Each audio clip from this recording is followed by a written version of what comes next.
She's the executive director of Siasa Place. She'll be joining us in just about a few. But starting with the first topical area, and that would be with the Reject Finance Bill protest, because we definitely saw an unprecedented move where Parliament, for the first time in the history of protests that have been held in the country, Parliament was actually overrun by youthful protesters.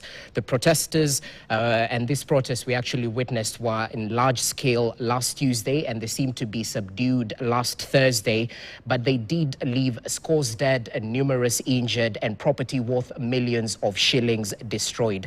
At first, President William Ruto said the events were treasonous and vowed to hit back, only for him later on to climb down the next day and concede to the demands of the protesters. We just want to take a look at some of the sentiments that were shared during and after the Reject Finance Bill protest, so we can just use them as an entry point to our discussions right here on the round table. I believe we have those bites, if we could kindly play them.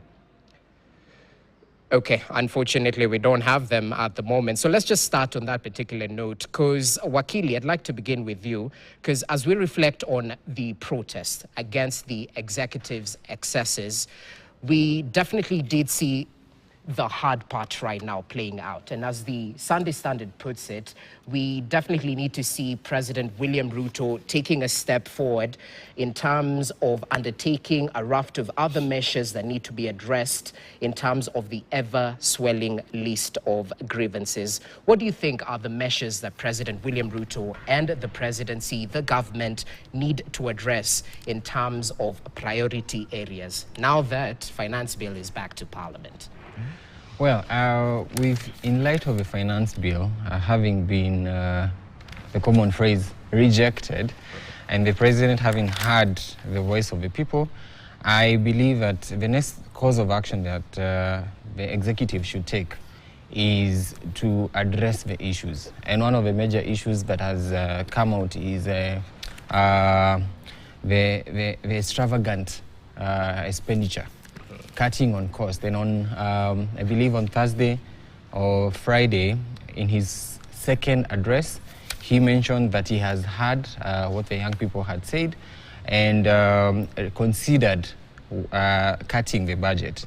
What he needs to do, or the executive will require to do, is cut or tell us the specific numbers. Beyond just saying they are going to cut these numbers, we need to have the action done. And we saw through the appropriation bill that was already assented to, there was a cut of the budget, what they are going to be spending. But he needs to go into the detail. We need to see him lead from the front. Executive acted as an example. So one of the things they need to do is, for example, what had happened earlier on during the Ruto first term, where they came out and said they were going to cut on their salaries.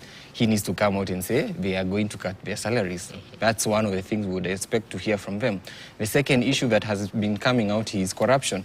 We need to see him act on some of these people who are surrounding him.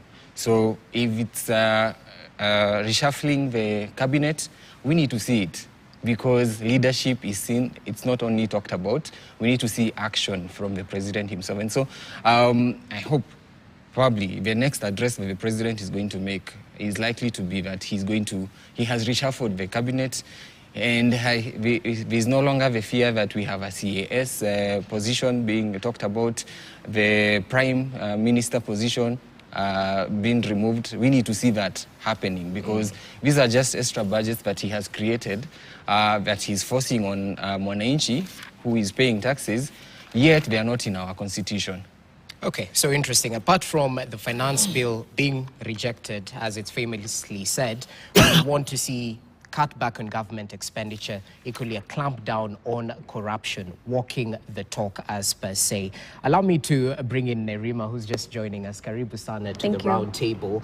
And as you reflect on the protests against the executive excesses, the hard part is actually walking the talk. What next from the presidency?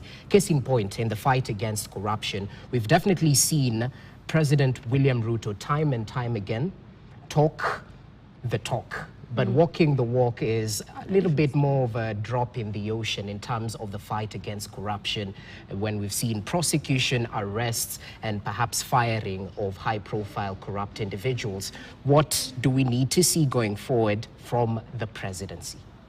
A lot of things have already been mentioned, but I believe it's the reduction of the opulence. There's just been too much of the luxurious cars, the visibility of wealth, especially the fact that right now a lot of young people are unemployed and struggling, and they feel unheard, frankly speaking.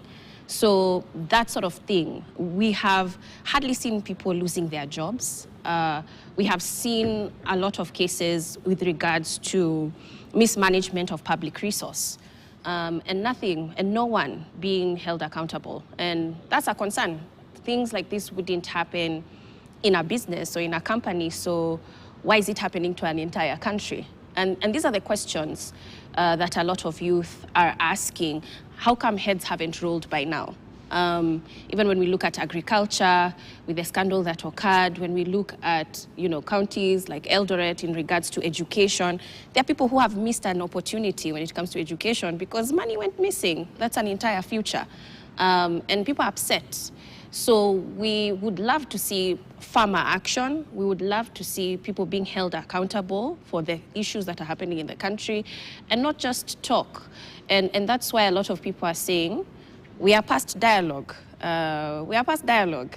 You are well aware what needs to occur right now. And, it's a very scary thing to think that we're talking about a population that's 14 million. When you combine Gen Z's, millennials, that's 14 million. And that representation is very large. And so even the amount of resource that we have that's very minimal has to be managed in a way where every shilling counts. Every shilling must count. And those are the things that, people are asking, how are you making sure that every shilling counts? As simple as that. Okay, interesting. Let's hear the voice of the government on this round table. You happen to sit on the UDA neck. Yes. And of course, we just won't take your word as the MCA for Chinga, but you equally represent the party. We've definitely heard about the National Multi-Sectoral Forum for Youth. An engagement forum set aside to bring the youth on the table, various players, including the civil society and religious leaders, in order to canvass these issues that need to be addressed by the presidency in terms of what the Gen Z is raising. What do you make of the call to dialogue? Will it